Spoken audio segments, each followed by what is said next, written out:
ياسين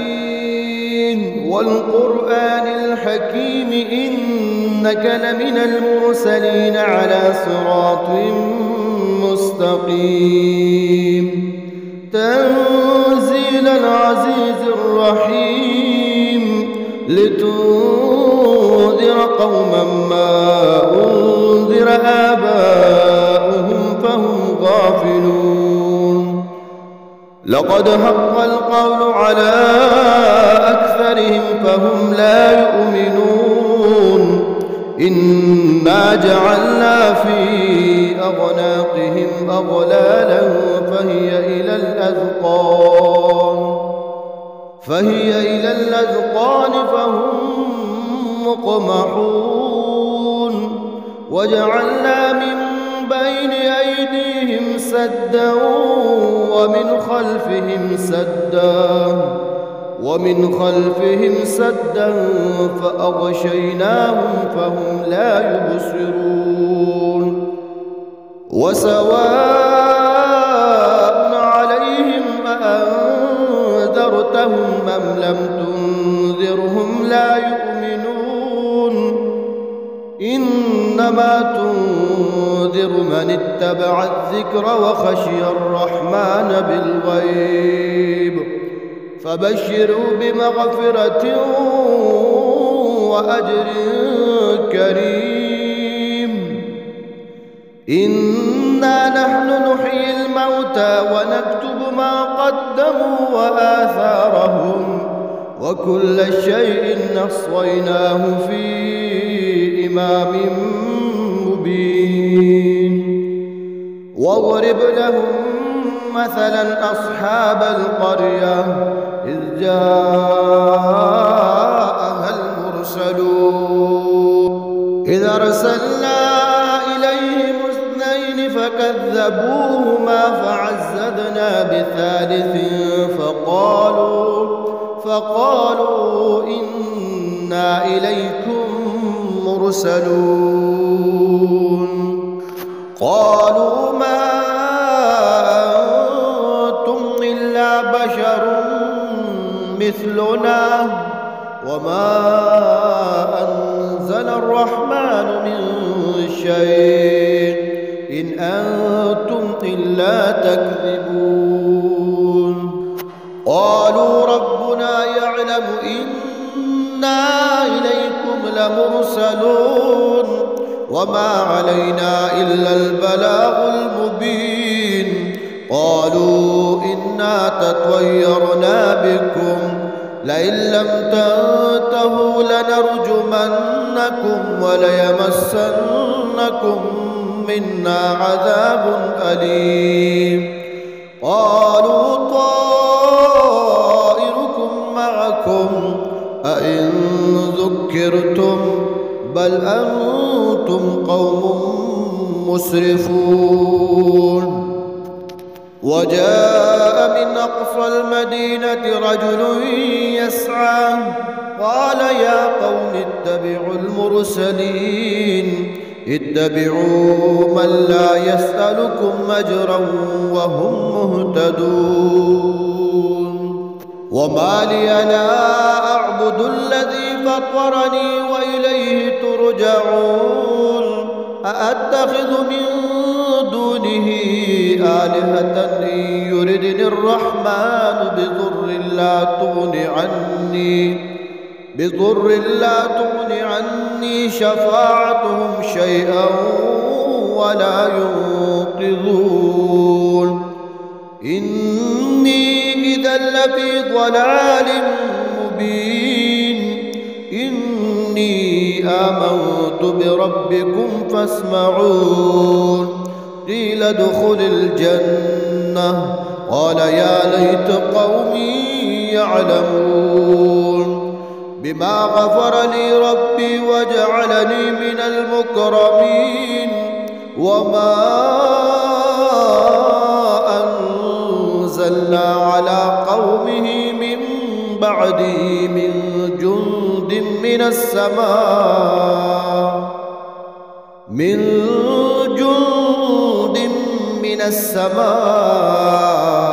وما كنا إن كانت إلا صيحة واحدة فإذا هم خامدون يا حسرة على العباد ما يأتيهم من رسول إلا كانوا به يستهزئون ألم يروا كما أهلكنا قبلهم من القرون أنهم إليهم لا يرجعون وإن كل لما جميع لدينا محضرون وآية لهم الأرض الميتة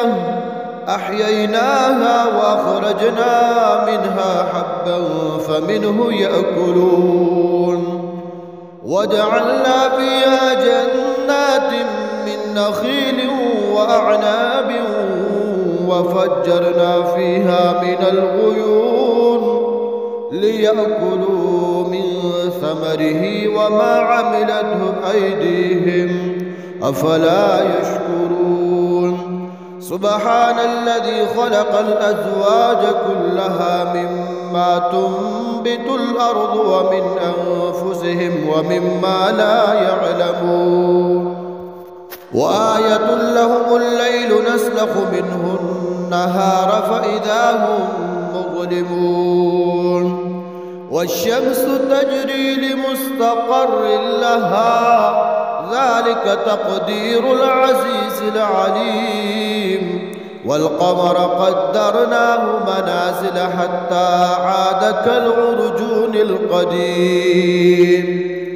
لا الشمس ينبغي لها أن تدرك القمر ولا الليل سابق النهار وكل في فلك يسبحون وآية لهم أنا حملنا ذريتهم في الفلك المشحون وخلقنا لهم من مثله ما يركبون وإن نشأ نغرقهم فلا صريخ لهم ولا هم ينقذون إلا رحمة منا ومتاعا إلى حين وإذا قيل لهم اتقوا ما بين أيديكم وما خلفكم لعلكم ترحمون وما تأتيهم من آية من آيات ربهم إلا كانوا عنها معرضين وإذا قيل لهم أنفقوا مما رزقكم الله قال الذين كفروا للذين آمنوا أنطعم من لو يشاء الله قال الذين كفروا للذين آمنوا أنطعم من لو يشاء الله أطعمه إن أنتم إلا في ضلال مبين ويقولون متى هذا الوعد إن كنتم صادقين ما ينظرون إلا صيحة واحدة تأخذهم وهم يخصمون فلا يستطيعون توصية ولا إلى أهلهم يرجعون ونفخ في الصور فإذا هم من الأجداث إلى ربهم ينسلون قالوا يا ويلنا من بعثنا من مرقدنا هذا ما وعد الرحمن وصدق المرسلون إن كانت إلا صيحة واحدة فإذا هم جميع لدينا محضرون فاليوم لا تظلم نفس شيئا ولا تجزون إلا ما كنتم تعملون إن أصحاب الجنة اليوم في شغل فاكهون هم وأزواجهم في ضلال على الأرائك متكئون لهم فيها فاكهة ولهم ما يدعون سلام قولا من رب رحيم وامتازوا اليوم أيها المجرمون ألم أعهد إليكم يا بني آدم ألا تعبدوا الشيطان إنه لكم عدو مبين وأن اعبدوني هذا صراط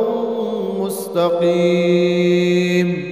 ولقد أضل منكم جبلا كثيرا أفلم تكونوا تعقلون هذه جهنم التي كنتم توعدون اصلوها اليوم بما كنتم تكفرون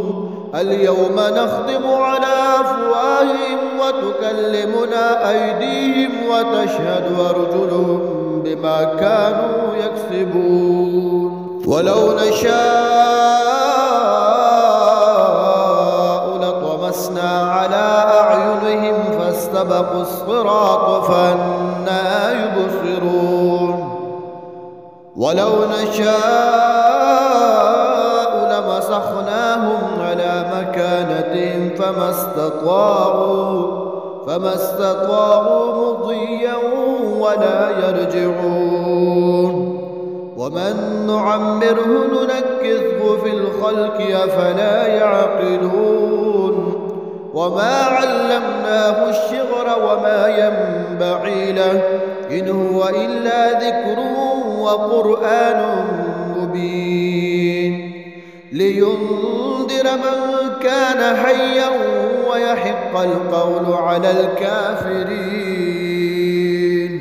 أولم يروا أنا خلقنا لهم مما عملت أيدينا أنعاما فهم لها مالكون وذللناها لهم فمنها ركوبهم ومنها يأكلون ولهم فيها منافع ومشارب وفلا يشكرون واتخذوا من دون الله آلهة لعلهم ينصرون لا يستطيعون نصرهم وهم لهم جند محضرون فلا يحزنك قولهم إنا نعلم ما يسرون وما يعلنون أولم يرى الإنسان أنا خلقناه من نطفة فإذا هو خصيم مبين وضرب لنا مثلا ونسي خلقه قال من يحيي العظام وهي رميم قل يحييها الذي أنشأها أول مرة وهو بكل خلق عليم الذي جعل لكم من الشجر الأخضر نارا فإذا أنتم منه توقدون أوليس الذي خلق السماوات والأرض بقادر على أن يخلق مثلهم بلى وهو الخلاق العليم إنما أمره إذا أراد شيئا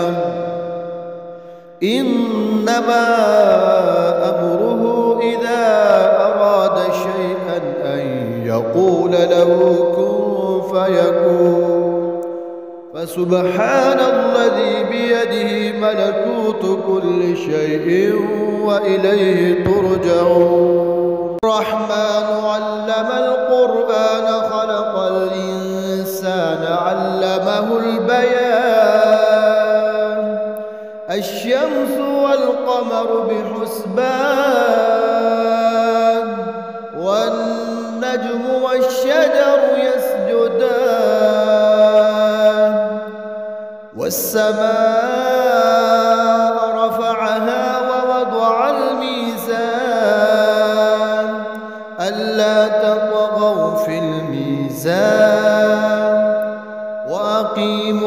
الوزن بالقسط ولا تخسروا الميزان والأرض وضعها للأنام فيها فاكهة والنخل ذات الأكمام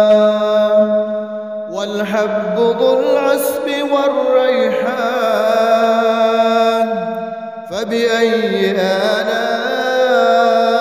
ربكما تكذبان خلق الإنسان من صلصال كالفخار وخلق الجان من مارج من نار فبأي آلاء ربكما تكذبان رب المشرقين ورب المغربين فبأي آلاء ربكما تكذبان مرج البحرين يلتقيان بينهما برزخ لا يبغيان فبأي آلاء ربكما تكذبان يخرج منهما اللؤلؤ والمرجان فبأي آلاء ربكما تكذبان وله الجوار المنشآت في البحر كالأعلام فبأي آلاء ربكما تكذبان كل من عليها فان ويبقى وجه ربك ذو الجلال والإكرام فبأي آلاء ربكما تكذبان يسأله من في السماوات والأرض كل يوم هو في شأن فبأي آلاء ربكما تكذبان سنفرغ لكم أيها الثقلان فبأي آلاء ربكما تكذبان يا معشر الجن والإنس إن استطعتم أن تنفذوا من أقطار السماوات والأرض فانفذوا لا تنفذون إلا بسلطان فبأي آلاء ربكما تكذبان يرسل عليكما شواظ من نار ونحاس فلا تنتصران فبأي آلاء ربكما تكذبان فإذا انشقت السماء فكانت وردة كالدهان فبأي آلاء ربكما تكذبان فيومئذ لا يسأل عن ذنبه إنس ولا جان فبأي آلاء ربكما تكذبان يعرف المجرمون بسيماهم فيؤخذ بالنواصي والأقدام فبأي آلاء ربكما تكذبان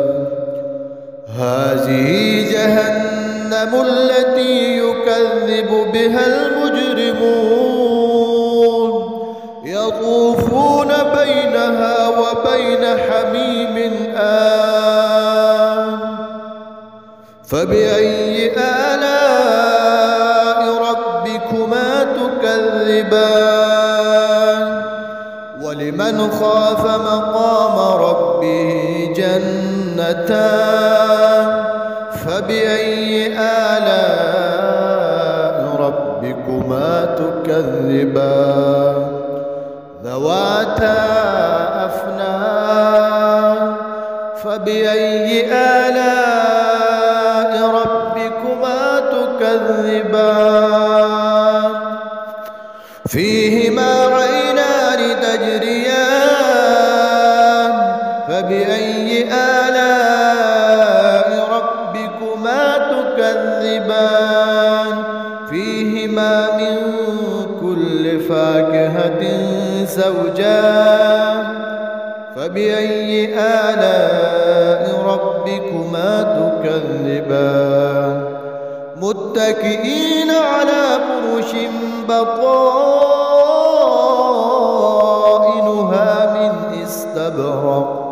وجنى الجنتين دان فبأي آلاء ربكما تكذبان فيهن قاصرات الطرف لم يطمثهن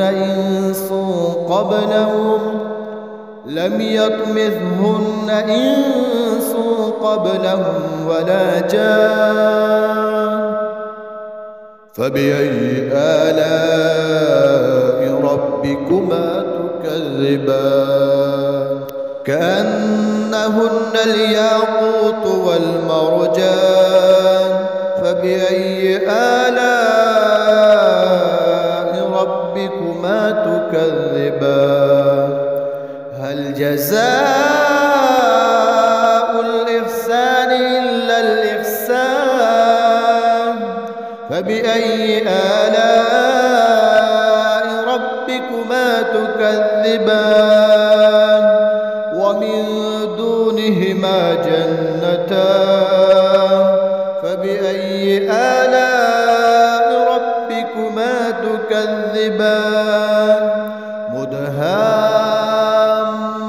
مدهامتان فبأي آلاء ربكما تكذبان فيهما عينان نضاختان فبأي آلاء ربكما تكذبان فيهما فاكهة ونخل ورمان فبأي آلاء ربكما تكذبان فيهن خيرات حسان فبأي آلاء ربكما تكذبان حور مقصورات في الخيام فبأي آلاء ربكما تكذبان لم يطمثهن إنس قبلهم ولا جان فبأي آلاء ربكما تكذبان متكئين على رفرف خضر وعبقري حسان فبأي آلاء ربكما تكذبان لم تبارك اسم ربك ذي الجلال والإكرام